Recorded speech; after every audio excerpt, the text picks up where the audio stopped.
Go, Rowan Duterte. That's my first middle name is Rowan. His surname is Duterte.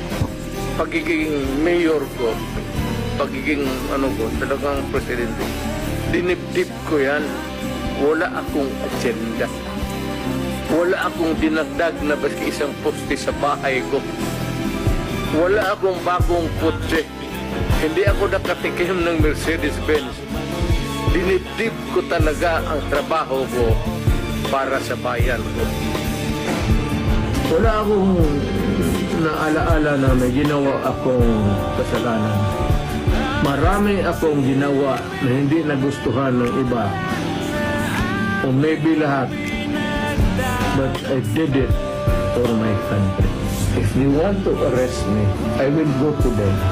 I'm on for that, actually. Even if you kill me now, totoo talaga, truly, it does not scare me a bit. Hindi naman ako magpasalamat, pero pag-ilipad yung maligaya ko na lang magpahinga na.